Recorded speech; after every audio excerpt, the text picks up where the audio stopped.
এক সেকেন্ড, নির্ঝর বাবু, ডিএ আন্দোলন করেছেন আপনারা, সরকারি কর্মচারী আপনারা, সরকারের কাজ করেন, এরপর আপনাদের নির্দেশ আসবে আইপ্যাকের কাছ থেকে সম্ভবত, কারণ অলরেডি রাজ্যের অ্যাডিশনাল সেক্রেটারির কাছে নির্দেশ যাচ্ছে আইপ্যাকের থেকে। শুধু তাই নয়, বিরোধী দলনেতা অভিযোগ করছেন সরকারি দপ্তরে চাকরিও পাবেন এবার থেকে আইপ্যাকের কর্মীরা, এবং তাই জন্য নোটিশ জারি হচ্ছে।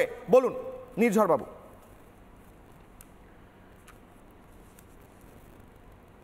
আপনি সম্ভবত মিউট আছেন, আনমিউট করতে হবে। সকলকে বুঝতে হবে যে সরকার, তারপর সরকারি কর্মচারী, জনগণ। সরকার তার সমস্ত কাজকর্মগুলোকে তার সরকারি কর্মচারীদের মাধ্যমে জনগণের কাছে পৌঁছে দেয়। আসলে আমরা প্রথম থেকে, এই সরকারি কর্মচারীরাই প্রথম থেকে সরকারের বিরুদ্ধে বলে এসেছে যে এই যে কর্মসংস্থান নেই, এই যে কর্মচারীদের আজকে বেতন ঠিকভাবে দেওয়া হয় না, ডিএ ঠিকভাবে দেওয়া হয় না, চাকরি দেওয়া হয় না, আজকে এই সমস্ত কিছুর মূলে যদি আমরা দেখতে যাই তাহলে দেখতে পাবো যে অলক্ষ্যে কেউ কলকাঠি নেড়েছে।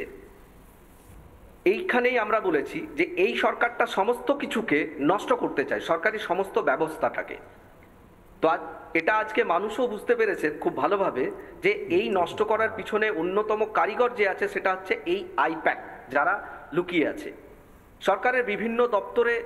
এদেরকে আপনারা দেখতে পাবেন আজকে পাড়াই সমাধানে যেখানে দেখতে পাওয়া গেছে, এটা তো আজকে দেখা যাচ্ছে, কিন্তু তলে তলে এই যে ঘুমটা ধরেছে সরকারি ব্যবস্থাতে, আসলে অপদার্থ একটা সরকার যদি সরকার চালায় জনগণকে পরিষেবা দেওয়ার নাম করে, যেখানে দুর্নীতি মাথাচাড়া দিয়ে সবসময় ওঠে, তার পুরোধাতে যদি কাউকে রাখতে হয় তাহলে কিন্তু সেই আইপ্যাককেই রাখতে হবে।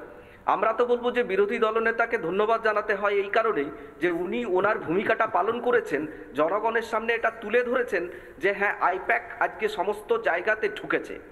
ভেবে দেখুন, আজকে একজন বড় মন্ত্রী মদন মিত্র তিনি নিজে বলছেন যে আইপ্যাক অনেক ক্ষতি করে দিয়েছে। এই বিষয়গুলো তো বোঝার আছে।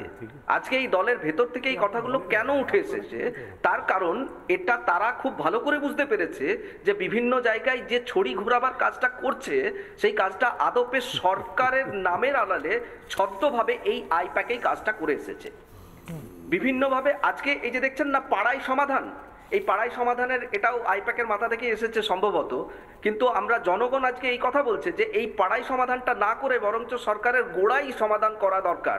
আর জনগণ তথা বিভিন্ন রাজনৈতিক দল সবাই বরঞ্চ একটা কাজ করুক, গোড়াই সমাধানের কাজটা করুক। এই যে সরকারি ক্ষেত্রগুলোকে বেসরকারিকরণ করে দেওয়ার একটা বড় ব্যাপার, পশ্চিমবঙ্গে সরকারি ব্যবস্থাটাকেই নষ্ট করা হচ্ছে। এর ব্লুপ্রিন্ট তৈরি হয়েছে বহু আগেই। ঠিক সেই কারণেই আজকে এই আইপ্যাক কারা, আজকে একটা বেসরকারি একটা সংস্থা, আজকে যারা শুধুমাত্র এই মমতা ব্যানার্জিকে এটা বোঝাতে পেরেছে যে আমরা আসলে সুপরিকল্পিতভাবে পশ্চিমবঙ্গকে শুধু ধ্বংস করা নয়, এই ধ্বংস করার মাধ্যমে আমরা আপনার ভোট ব্যাংকটাকে কিভাবে বাড়ানো যেতে পারে সেই কাজটাই করব। তার জন্য মানুষ বঞ্চিত হোক, তার জন্য সরকারি ব্যবস্থাটা লাটে উঠে যাক, তার জন্য বিভিন্ন জায়গায় দুর্নীতি হোক, এগুলো কিন্তু রন্ধে রন্ধে সব জায়গাতেই হয়েছে। যখনই দেখা গেছে সরকার বিপদে পড়েছে, অলক্ষ্যে থেকে অনিন্দ্যবাবু আপনাকে একটা প্রশ্ন করতে চাইছেন, করতে পারেন, তার উত্তর দেবেন, কিন্তু প্রশ্নই। হ্যাঁ নিজবাবু, আপনি একটা কথা বললেন সরকারি কর্মচারীরা ঠিক মতো বেতন পান না। আপনি কত তারিখে বেতন পান, আর ঠিক মতো পান কি, সঠিক পান কি না পান না, আপনি বলুন। একেবারেই সঠিক বেতন দেওয়া হয় না। আপনাদের এটা জেনে রাখা দরকার যে যেখানে অন্যান্য রাজ্য ডিএ দিতে পারে, ডিএটা আরে আপনার বেতন আপনি সঠিক পান কি পান না, কথা বলছি আমি বুঝতেই পারছি না। এই সরকারি একমাত্র 15% এই জারে কমিয়ে আপনার যত টাকা বেতন পাওয়া উচিত সেই টাকাটা পান না কম পান। পাস করুন। উনার যে টাকা বেতন, উনার বেতন মনে করুন উনার বেতন আজকে মনে করুন 30,000 টাকা, উনি কি কম টাকা পান না ঠিক টাকা পান না? অসম্ভব, অসম্ভব। উনাকে দেখাতে বলুন, উনাকে দেখাতে বলুন 1 তারিখে বেতন হয়, 1 তারিখে। মিথ্যে কথা। একদম দাঁড়ান। সত্যিবাদী যুধিষ্ঠির আপনার নির্ঝর বাবু কত তারিখে বেতন? আমি আপনাকে বলি, সরকারি বেতন যা পাওয়ার কথা সেটা ওনারা পান না। কেন?